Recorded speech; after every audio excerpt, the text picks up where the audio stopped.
Hey, welcome back. Today, we are exploring the world of revenue operations, or RevOps, and how it drives retention, growth, and client satisfaction. My guest today is Katherine Nino. She is head of global revenue operations at Makosi. With over 15 years of experience in sales, ops, and enablement, Katherine has built a reputation for reducing churn, improving efficiency, and leading teams through major transformations. In today's episode, Katherine will share how RevOps teams align across the customer lifecycle, the critical role of data and AI in shaping our go-to-market strategies, and how to build tools like client health models that actually deliver results. This is a really fantastic episode, so let's get started with Katherine Nino. For those of us who are not familiar with RevOps, what it means and what it does, help give us a lay of the land so that we can understand this role a little bit better. It is very important. I think that one of the key things to understand is that RevOps as a function and as a topic is something that is evolving because it's fairly new to the business. No matter the industry, it's something that is about 10 to 15 years old as an actual function. And some industries adopted it earlier than others, but it's something that started as a sales operation type of function, really focused on the front of the funnel, and that people across the different industries are really seeing the benefits, but they're seeing also the need to extend that throughout the chain and throughout the life cycle of the customer to make sure it really encompasses the full relationship so that is more effective. In general, there is not a definition in the books if you try to look for one, because it's so new and it's still evolving. But I think that revenue operation leaders in general will agree on key elements that are part of what we need to take care of and what's part of our scope. You can group them in different ways. I normally talk about them in 4 different buckets. So I'll start with the first one, which is strategy and transformation. So here we really are looking at the go-to-market strategy and everything that is included in that bucket.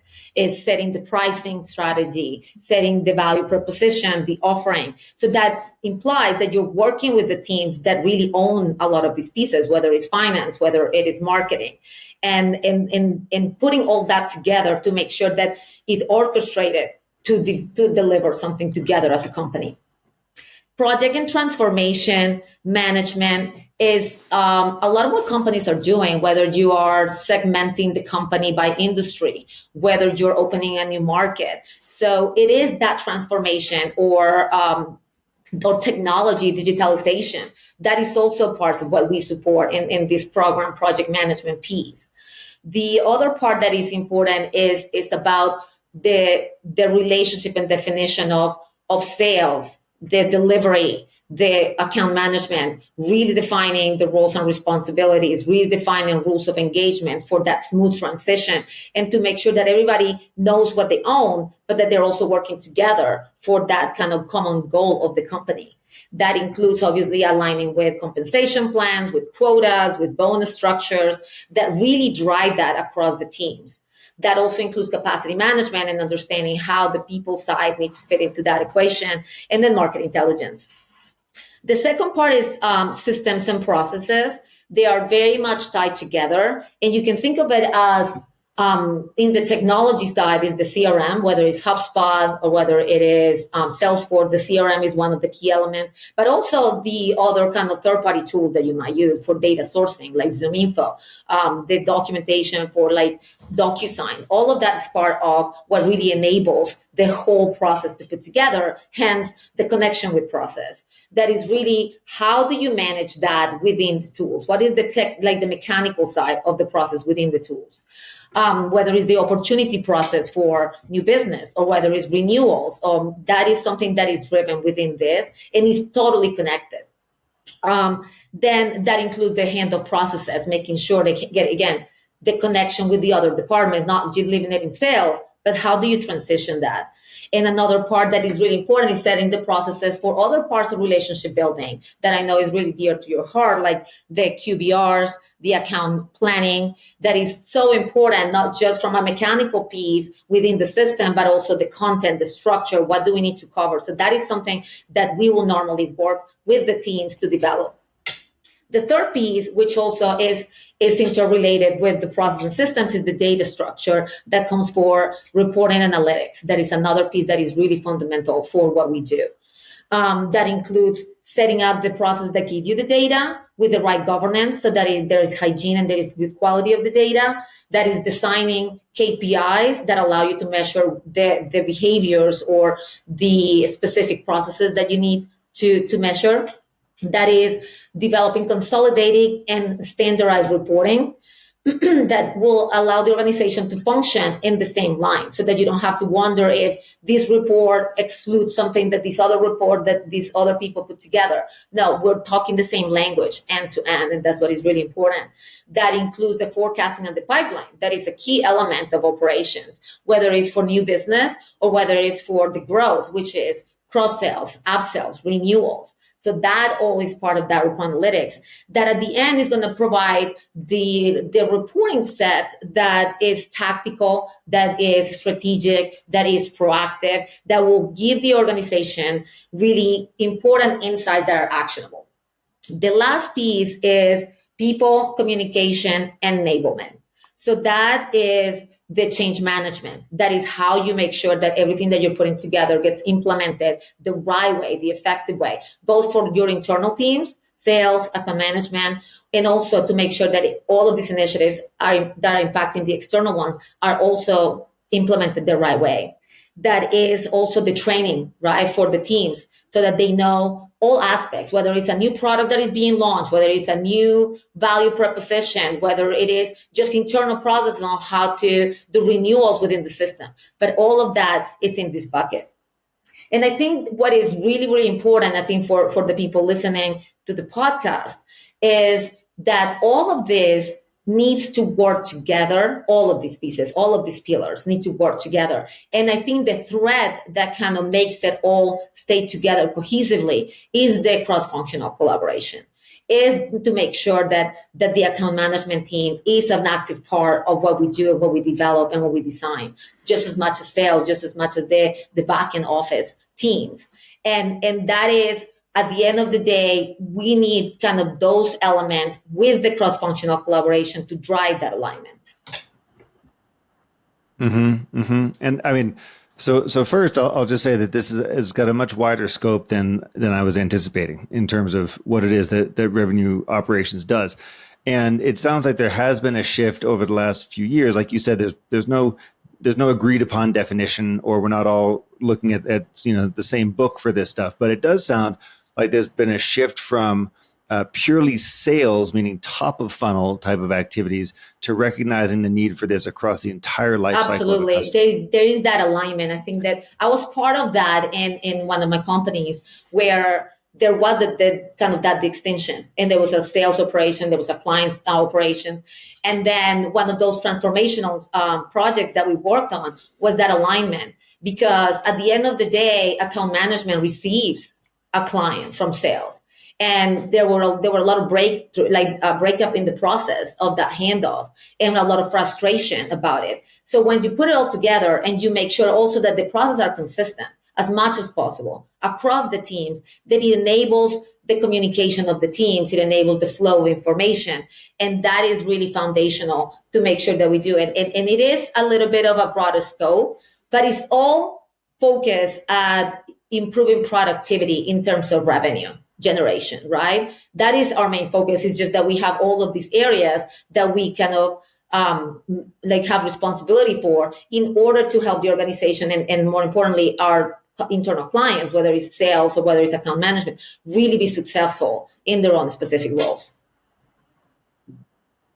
Well, and I heard you use the word orchestration earlier, and that's one way I've heard this described before. Is you're conducting an orchestra. There's a lot of moving parts to what you're talking about. So you have an internal team, you have internal clients. They have sometimes conflicting priorities and demands, I'm sure, and so all that stuff can come up and make itself known to you. So you're really kind of bringing all this stuff together under the purview of revenue Absolutely. operations. And that is one of our functions, is to have that visibility end to end to help the organization make the right decisions about what to prioritize across all the initiatives that are end to end, from sales all the way to account management. So yes, it's an orchestration. So it requires a lot of collaboration with internal teams, as well as a clear representation of the teams that are at heart for us, which is the commercial side, the sales teams, and the account management piece, so that they are not the receivers of a lot of the things that the company will do, but they're an active part through us of making sure that what we do is really what we need to do, and in the way that we needed to do it, so that the clients are happy and that they can be the most successful in their own roles. Help me understand the team a little bit more here. So current team, like how many people are on the team? Do you work for the CRO? Do you work for an operations function? Like what does that That is also, like? If you look at how it's done, is different. I think it also depends on the stage of the company, whether you're looking at a growth kind of initial company or whether it's a more mature. So what you'll find is that there are essentially two different sides where this can reside. It's normally within the COO, CRO team, or within the CFO team. Because if you think about what we do, like those are the main players, right? And there are pros and cons in placing this function in under each one. But essentially the team also, when you start in a new company kind of implementing RevOps, you see that you basically have a limited resources. So you really need to function very specifically on functional areas, for example. So, and in my previous role, it was a smaller company. So what I had between 6 and 5 people, depending on the time. But what I did have is really align the skills of the people. So you normally have somebody that is really good at process, that is really good at systems, that is going to kind of own the CRM and the relationship with the other ones. You're going to have somebody that is really good at process and understanding data to make sure that when you're designing or you're redesigning or optimizing processes, you're keeping in mind the data structure that eventually is going to allow us to measure it and improve it and find where we need to make changes. And then you have another piece, which is training, right? And then you have this, all of them to an extent are project managers. It's just a little bit different areas, but they all need to work together because, as I said, they all depend on each other to function effectively. Some other companies that are a little bit bigger, that it was in the company that I was prior to the last one, because it was bigger, then we were able to have specific teams dedicated to sales, another person, like another group dedicated to account management, another person dedicated to report analytics as a whole. But again, they were all under the same umbrella to continue to make sure kind of that integration and collaboration across the lifecycle of the client. Okay, cool. Fantastic. When you were talking about the definition of revenue operations, you talked about the importance of data and reporting and insights and sort of pulling out this information for the business.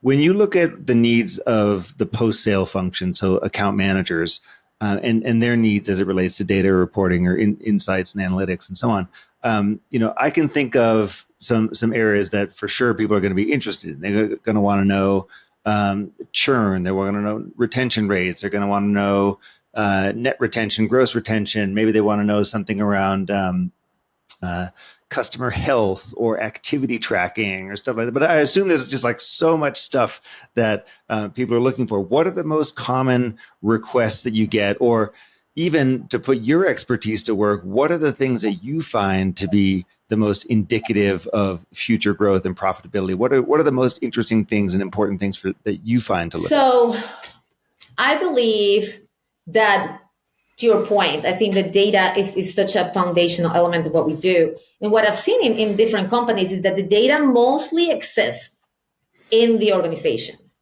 but it is in different systems and is not consolidated. And so the sales team, the account management team, they spend a lot of time kind of pulling together the data on their own and doing all of this kind of puzzling of data to make decisions on their own. And they spend a lot of time doing that. And it's not just the time, but it's also the lack of consistency. If you ask one account manager what they believe is important and what they're looking for when they try to determine the health of their book of business might be very different from somebody else because it's based on their own experiences or at least word of mouth of their immediate team. Now, when we sit in this kind of, a level up where we can see the end-to-end across all different account managers, then we are able to consolidate and help them drive these models that are going to help the organization move faster, so we move more efficient, so that you don't have to spend the time pulling the reports. And also, by the way, ensuring that you're pulling the right data and that the right filters are applied. You don't have to worry about that. We are going to able to give you the tools already what you need so that you really can focus on understanding that for your specific client, because the level of intimate knowledge that account managers have of their accounts cannot be put into books. Like that is something that is the magic, that is the art of the role. So we'll give you the tools so then you can take that, put your magic, put your intelligence about the client to really take action a lot faster, but also proactively. So that's when you come to, for example, the health model that we did.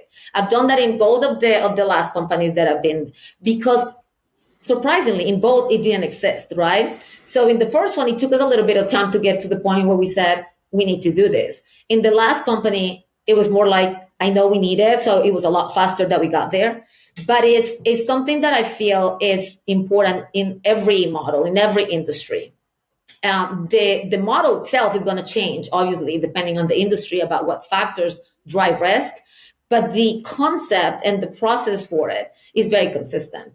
So what you want to do is really, and you again go back to the collaboration and the cross-functional work, really working with your account managers. They know the clients. They've lost clients before. They've de-risked clients before. So they can really help you in this process to understand what they've seen. Now, we also do kind of like our own work that is a lot more data driven, right? For example, looking at the last month, the last year, for example, of clients that have churn, and then start looking at the different factors that it starts like hypothesis, right? That is like, well, I think that this is probably one, this is another factor. And then eventually just driving, kind of putting together all of those data elements for each of your clients that you have in this sample and developing that to understand which ones do truly have a correlation, then you end up with a model, right? So that's what we did. And that really helps drive that efficiency, that the low churn, because now you don't have to wait until it's in your face, which means it's probably a little late, but you can be a lot more proactive so that you can really sometimes save clients that were not even sure they were leaving, but they were starting to trend in that direction, and you can bring them back on track. And I think Yeah. So I'd love to talk about this in more detail, because client health scoring is a big deal, and it's the kind of thing that everybody wants a client health dashboard. They want a scorecard. They want a model, and we know at the same time that it's very hard to build one of these things that's actually fully predictive, that has all the right data. There's so much bias in there. There's so many ways that it can go wrong, but at the same time, we're attracted to a red, yellow, green thing that just says, hey, how are we doing with this customer? And I've seen many attempts to build these, in everything from we're pulling in data from the customer utilization of our platform or of our service, to are they paying their bills on time, to have there been any big complaints or issues with the support desk, to are they showing up to our QBRs, are they returning our phone calls, et cetera. So I'd love to get into this in more detail, because you're someone who's actually built these things before. So what are the questions that people are coming to you with? How are you helping to frame the thinking around that? What sort of signals are you looking at? How well did you feel like it did? Just walk us through the whole experience there, so we can see the nuance of what goes into building. I mean, I think it starts when you go and see like how many customers are we losing, and not just how many, but like the revenue that equates to for the company, right? And so people want to know, why are we losing customers, right? Number one. And then what do we do about it? Like, how do we go back earlier in time with the customers to avoid that? And I think that is one of those things that is really important. That is the proactivity of the data. So you mentioned a lot of the factors. You mentioned a lot of the factors that are part of it. Is, for example, comparing revenue period over period. Like, is it declining? Is it not? Is the we're supposed to have 3-4 QBRs a year. Are they not showing up? Are they not answering, right? Or are they keep moving them? Obviously, if they don't feel that that's important, if they don't feel that those meetings are adding value to you as a company, you're starting off to trend into that direction. Usage is a kind of, by default, is coming from the revenue side, so you can see it there. So people want to know that, and is, what do we do to prevent it? And it's easier to manage and to prevent churn than to recover clients, right? We know that. So that is that is kind of the goal. Like, once you've lost them, trying to win them back is a lot harder than kind of doing that remediation plan as you're working with them. And so that is one of those things. And in a way, when you're able to drive that, when you're able to drive the elements, that also allows you to kind of have the other way, right? If those elements are very good, then that's when you're going to show green, and they are stickier. So that means that your clients are stickier, and they really believe that at the end of the day, and I think that is what all the account management team wants, is to become that a trusted advisor, that is strategic advisor for clients, so that they want to stay with you. And so that is what they were coming from. Like, how do we do this, and how do we prevent it? And so we did, and we embarked in this mission to kind of look at a lot of different elements. Like I said, we took a sample size of the clients that we had lost over the last 12 months prior to that. We did exclude a few, and then we can talk about kind of like those exceptions that sometimes don't fall into the model perfectly. But then, there's no one single model that is going to be perfect. And you want to share like that 80-20, right? But like 80% of the time is going to guide you. And so we did that. We just kind of start looking at scoring each of those across the different elements, and you start driving correlation analysis to understand which ones do make a difference, which ones don't make a difference. And then you come up with what that is, and then you start looking at weights for those factors, because there are some that are heavier than others. So that's another piece. And then you come up with a model, and you say, okay, it's a proposal, right? It's a test. And then you pressure test it. And I think that, again, going back, I know this is like a repeating theme, but collaboration and cross-functional work with the account management team is really making sure to say, okay, guys, this is what we put together. This is our best guess. Like, this is our best model that we have. Let's pressure test it. So not only did we run it again through all the clients that we had lost and see and identify that, yes, 80% of those clients would have flagged. But now we work with a sample, and normally what I love to do, and I really encourage people to do this, is to create an advisory board in the organization that is internal advisory board. That is a team that is made up of some account managers from whether it's different verticals or whether different teams, but really that represent that team, that are going to be your internal advisors, and that are going to really help you, not just with the design of the solution, but also with implementation. And I'll talk to you about it in a minute. But then we bring them in and say, okay, guys, we're going to run it. Let's do it with your book of business. And we pressure test it. And they will work with us to make sure that they're using it, and that they start kind of analyzing the data that is coming through and really working with clients. And in that, you fine tune it through that exercise. And we identify kind of what factors maybe need less of a weight, or which one need more of a weight, or which ones at the end of the day didn't really make that big of a difference. Because a model, to be effective, cannot have 50 data points. It needs to be, very, very specific, so that you can take action. And so that's what we did. And we worked with them. And at the end of the day, this is a model that is still being used. Once we had the model, that it then the implementation went a little bit beyond. It's like, how do we make this part of the process in the CRM, and that it creates a more holistic approach to not identification, then really flagging it in the system, communication through alerts in the system so that all the departments know that, hey, these clients are at risk. So everybody needs to be on watch and helping kind of de-risk this account from your individual departments. Sometimes the departments will be pulled into the development of the action plans to de-risk accounts to drive that. And so that's how we did it. And at the end, it was very successful. That is, we were able to reduce churn by 40% after we implemented. 40%? Yeah, like the churn that we had, that really reduced, and in the ones, because we were able to catch accounts that were at risk, that people didn't know were at risk. Again, because it's not realistic to expect account managers to manage their book of business, and on the top of that, to kind of do this pulling of data to create their own view of clients, right?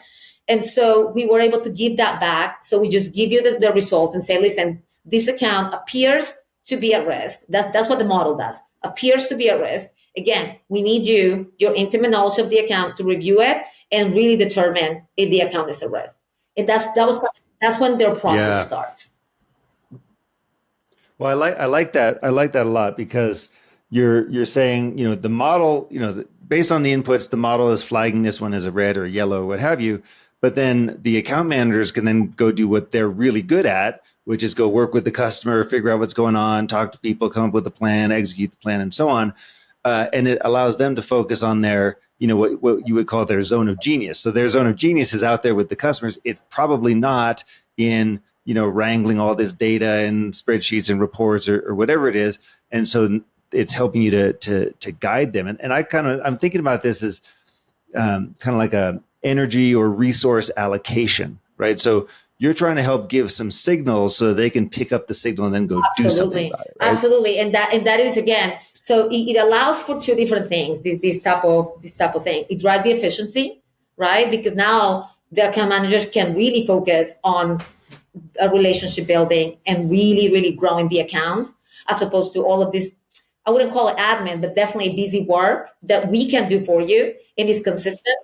And it allows the organization as a whole to identify issues that are not micro level, but that are really aggregate, right? When you start seeing a repetitive theme and patterns that are driving risk, then we normally account that's what we do, right? We at a more higher level, then we start seeing we have a consistent issue with this that is driving risk for some clients, others, so that we can then go back to part of what we do, process improvement, right? Optimization, to understand what is the root cause, so that we can help the organization from that point address it as a whole. And then the account managers really addressing it at a more tactical level, at a more specific level with their clients. And so it serves kind of these dual purposes to reduce churn and really drive retention. So on this journey to reduce churn by 40%, that's, to me, it sounds like a really big number. It sounds like a really fantastic result that you got there. What were the things that surprised you the most about the model? You said you were building it and testing hypotheses about what was going in and causing something to be red or yellow or green. What wound up being most surprising in the data after you're running it? In the first company, I think it was, like I said, it's surprising that the data was there, right? So when you look at it, people will say it was always there. It was always in numbers, right? But it is the lack of visibility in that organized, consolidated manner what didn't allow the account management to really see it and start acting. So I think that is the surprising part, because I think a lot of organizations might think, yeah, but we're measuring that. Yeah, we're also measuring that other thing. Yes, we're also measuring this other thing. But it wasn't until you put it together in that view, and when you see that this particular client is not just impacted by one thing, but five, but it's all in one single view, that really had those aha moments, right? For a lot of people to say, oh, I realized this was happening, but I didn't realize these other three things are happening. And when this compound effect that it has, is what started to drive churn, right? And it allows the team to really also prioritize how they manage their book of business, what clients need more help, and they need more attention and more follow-up, at least until you de-risk them. And I think the other part is clients, when you come proactively to them and say, we realize this is happening, and this is the plan that we're putting together, that is already a step in the right direction, as opposed to waiting for them to come to you either with, listen, this is a problem and we're really ready to cancel, or that type of behavior. And so those two elements combined it seems very easy and it seems very logical, but if you don't have that structure in that model, you might be missing it just because there are too many things that you have in front of you at the same time.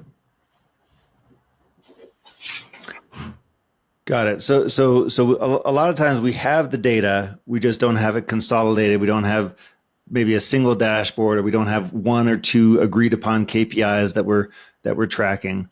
How can an account management team be a better partner in this? Because I can imagine that, I'm just going to guess here, but I can imagine one of the frustrating things about RevOps is you do all this great work, you create these models and the reports, and you've got all the information in the data, et cetera. And you sort of drop it off to the account management team, and either they don't do anything, or they question all sorts of stuff, or they pretend they didn't see it, or whatever. I can imagine there's a little bit of friction at times there, and I can at the same time see how there's tremendous value here in what the RevOps team is delivering. So how can account managers be better partners in this process?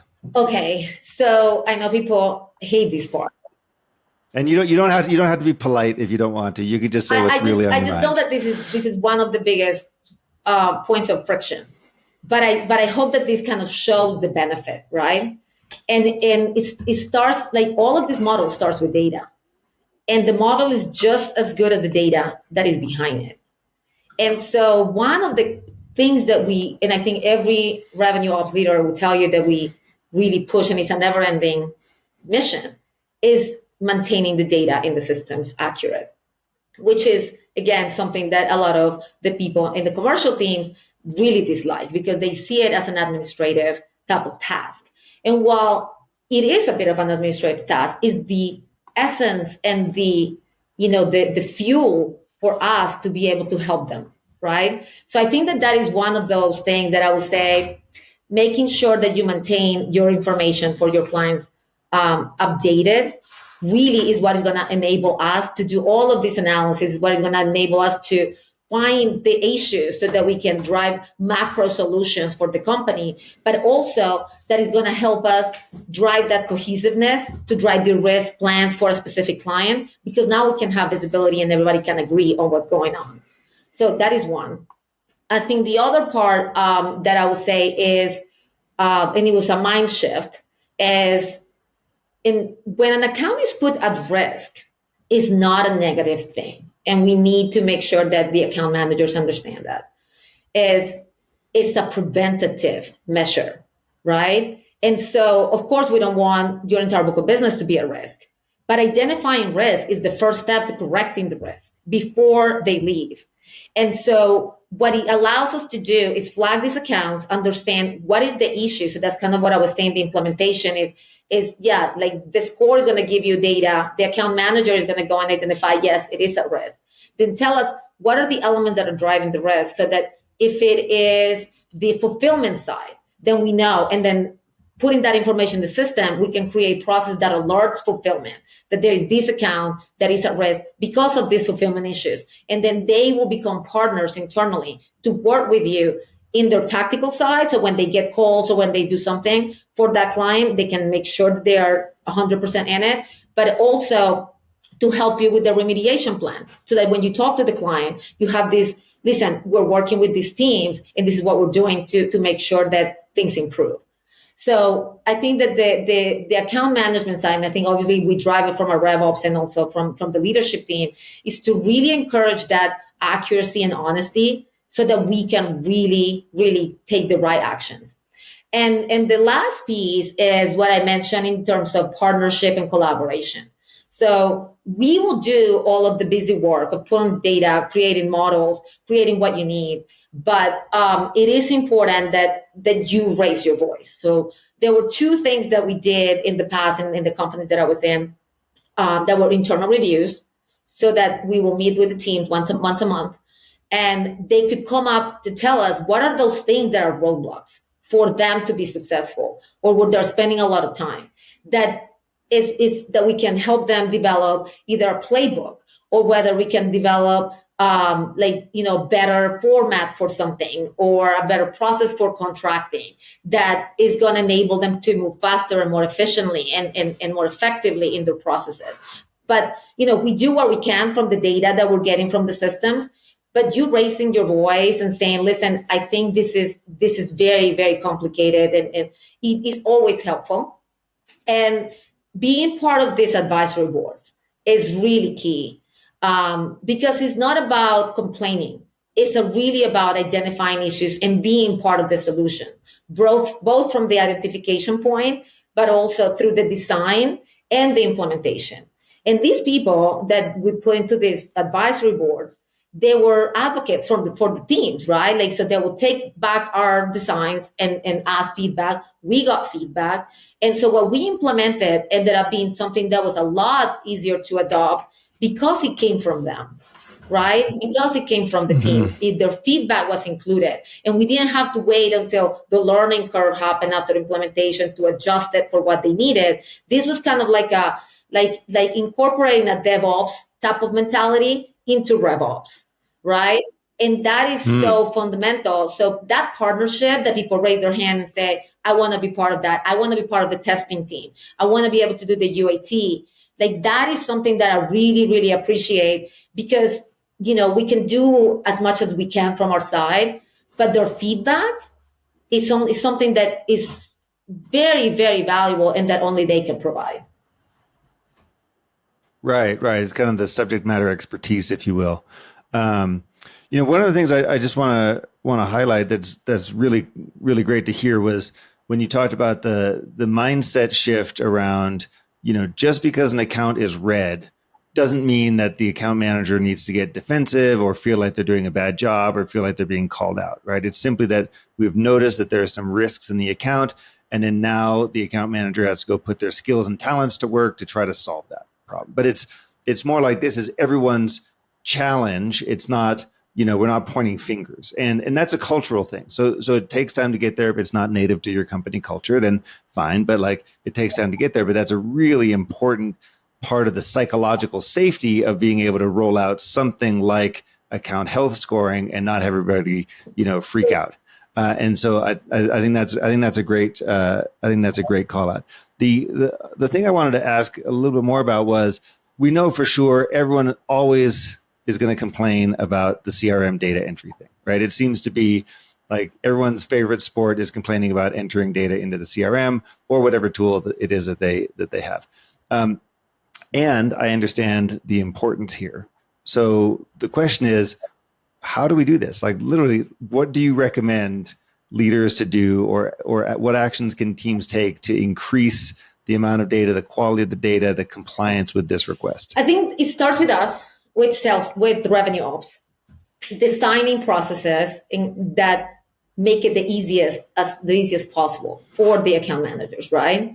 So that you don't have to duplicate information, enter it twice, right? That we can drive automation within the tools. So it starts with us. We need to make it as easy as possible. We need to, one of the things that we did is inventory of the fields that you're asking people to enter constantly, because each project might come up with one or two. Over a period of time, you end up with a list. Then you understand why they're complaining, right? And understand, are they all valuable, or can you drive them from internally within the system? So it starts with us, and I think that is ownership and accountability that we take. Once the processes are defined, I think there are two elements that I think are important. From a leadership perspective, we need to show them the why, right? Like, for example, here, the health model. These are the elements that drive it. These are the elements that you control in the system that will drive it. So the benefit to you is that we can provide all of this accurately for you. we can create alerts so that you don't have to put reminders all over, but that we can say, hey, this contract is expiring in the next 90 days. You can start the process for the renewal, right? That kind of thing, but it relies on the data. So when we show them the benefit, then that drives change, right? So that they understand there's not a point just to drive a point and just because we want to like check a box in the system. And I think that the last piece that I will say in terms of driving it is change management. Is important every time we introduce a new thing that we sit in their shoes and that we understand what is it for them, what is in it for me, what is in it for my client, and showing them the insights that result from the data without them having to do anything but just push a button and say, listen, you used to, for example, I give you another one. QBR was a big one. It took a long time for account managers to put together the data for a business review, right, for their clients. So what we did is that we partnered with them. Like, listen, we know you spend a lot of time. Let us come up with what are those consistent things, which is not going to cover 100%, maybe 60, 70%. But we'll create it for you with the right filters.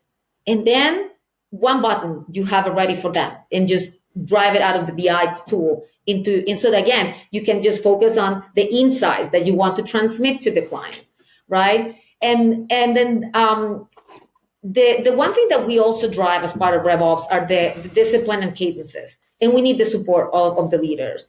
So pipeline review, for example, that is something that you cannot wait like to do it once a month or, something like that, because data maintenance is a lot easier when you do it regularly. And so we need that support from them to drive that consistency, right? Like one of the best performing teams in the organizations that I've been are people that are very data driven, that consistently every week were reviewing the data, they were and making sure their data was clean, because they could really and I would say react in a way, but really proactively a lot faster to things, because they had everything at their fingertips and not in an email or not in some other places. And so really getting the account management leaders and above to really help drive that review in cadences of pipeline of account health is so important, so that you don't have to spend a lot of time and it becomes like the muscle and part of just the regular thing that you do every day, but you spend 5 minutes as opposed to every month spending 4 hours to clean your data. Right. So it's more like a regular hygiene thing. It's part of our cadence. It's part of our routine, rather than this great big task I've got to go do once every 30 days or 60 days or whatever. Yeah. All right. I want to end on a theme that's kind of a near and dear to my heart, and get your perspective on it. You mentioned in your definition of RevOps that one of the pillars is training and development, or learning and development for the teams. And I believe very strongly that people are massively underinvesting in account manager training, right? Account managers, maybe they get told to sit in the back of the classroom when there's sales training, but there's so little out there that's designed specifically for them. That's a big reason why we started Amplify, is to create that kind of community and have this kind of learning. But I'd love to hear from your perspective, like, what are people doing when it comes to giving skills to the account management teams? In your experience, is it mostly all sorts of tactical and technical stuff, like about our products or solutions and stuff like that? Or, are people doing a whole lot of best practice training on account management and I'm just not aware of it? I tell you that was another kind of transformational process that I was part of in one of my companies. The technical part is you cannot negotiate. Like, you need to understand your products. You need to understand what is it that you're trying to sell, and what are the solutions that the customers are looking for. So that you need to have. But yes, I think the other part is really the non-technical skills, and is how to deliver, how to better manage relationships, how to do effective QBRs, how to do the follow-up calls, like developing that relationship, right, at the end of the day. And so one of the things that we implemented in one of my companies that was very useful for onboarding account managers. So after they went through the technical part to understand the company, understand this, was we created a buddy system in for the organization. A buddy system. And okay. so the account managers, the new ones, they will be paired up with someone that had already been qualified as a trainer on the job because he was very experienced, so that they could, for the next month or 45 days, they will be really literally their shadow, and they will go to the meetings and they will participate in meetings so they could not just know the content, but see the delivery. And then slowly, then that will start to shift from 100% of the time that you were buddying with somebody, shadowing them, to this person starting to come with you with the few accounts that you start taking on, to really be there to support you and start to create that expertise, like practicing with clients. And because that is really important, I think in all my jobs, there is two things. There is I understand the concept of something, right? If somebody tells you, well, you need to be a better trusted advisor, you understand what that means. Now, what does that imply in terms of, like, what do I need to say in an email, or what didn't I say in this call that would have made that point across? That's what matters. And I think that is the challenge that you're talking about, where these are the specific tactics that sometimes are left outside of enablement and training. Because I believe that everybody wants to do the right job, but that translation sometimes is difficult. And in whatever job, but like really being able to say with specific examples, in this call, you said this. And, like, for example, you could have positioned it this way, so that people can really, truly visualize what it was that could have made things different, right? That makes a big difference, not just in them becoming really good account managers, but in like really ramping them up faster so that they can be more autonomous faster, right? And so that kind of does that process with them. And then the other part, and now, I mean, to be honest with you, like with artificial intelligence being a big topic, is something that is being incorporated to training. Because now, while before you needed constantly a buddy, now you can incorporate some of these trainers with the AI giving you a tough client, and you really practicing, so that is not just another person, plus it helps with resources, right? And then somebody else can just listen to what you said and then really give you feedback. And so that is something that is also being incorporated a lot in the training, and then the call recordings that help they really understand where your deficiencies are, where you need to improve on certain things, so that then we can do refreshers. And if it's something that is a bigger issue, a whole program, or very specific to you.